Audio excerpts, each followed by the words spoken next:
Here we are again at the Tokoroa airfield, the South Waikato district, the iconic tower that you see in so many of the X-Jet videos, and a lot of people don't actually know, I think, well certainly some of the casual viewers, regular viewers know about this tower. A lot of the people that have been complaining about what we do have never really seen what this tower looks like, and they actually think it's a control tower. So let's go and have a close look at the iconic tower. Here's one of the verticals on this, and you see it's a very solid piece of steel. I don't think any piece of foam is going to cause any damage to that whatsoever, although you'll notice if we look down here, not really very well maintained, a bit of rust creeping in all over the place, and you know, this hasn't seen any maintenance for 30 odd years, I'd say. And let's go up there and see what's up the top of this tower. You'll notice actually there's nothing to stop people climbing the tower. Kids, anyone can come along and just climb these ladders right up to the top, which we've voiced our concerns to the council about the safety issues involved in that, and that perhaps this should be prevented from, people should be prevented from being able to climb this thing, especially young children, because sooner or later there's going to be a tragedy.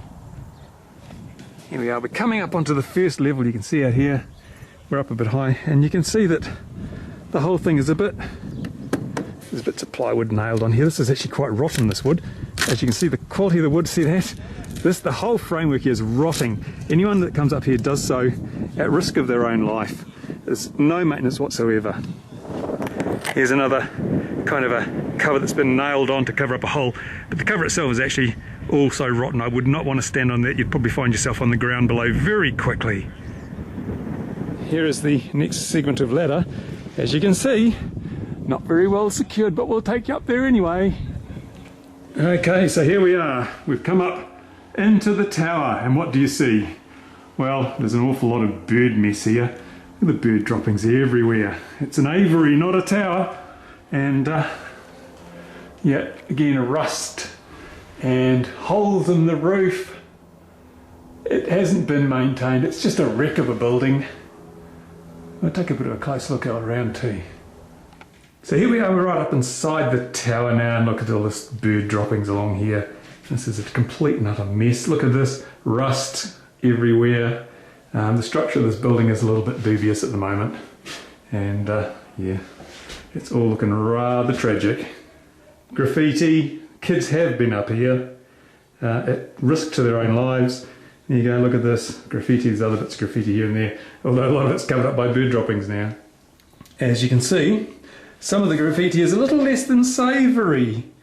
Body parts and goodness knows what sort of things you expect kids to draw when nobody's looking. So, yep, it is a home for wayward children from time to time. So here we are, we're outside now looking at the tower. Look at the woodwork's rotting away. It's really in a bad state of repair. And here are the guardrails. Well, I call them guardrails, but some of them are a little bit loose, I think. There's a ladder up to the roof there. Let's take a little walk around. Look at the state of the timber here. Hasn't been maintained, as I say. Biggest threat to this building is rotten rust, I tell you now. And again, look at the guttering here. Completely, well, it doesn't go anywhere anyway, but it's completely rotted out. There's no value in this building really, I don't think. So there you have it, the iconic Tokoroa Tower. You've seen in all our videos, and it's not a tower, it's a movie prop.